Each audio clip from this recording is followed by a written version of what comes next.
నమస్తే, welcome to SR6 news.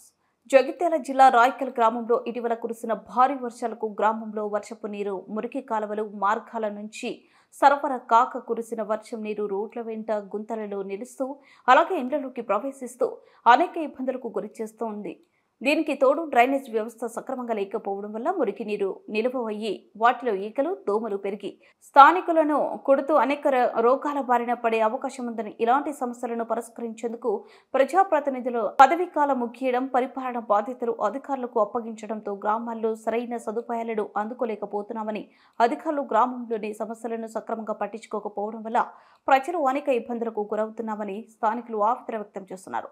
ఇప్పటికైనా జిల్లా, మండల, గ్రామ ఉన్నతాధికారులు చొరవ తీసుకుని ప్రజలకు సౌకర్యం కల్పించాలని కోరుతున్నారు.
నీళ్ళ దిట్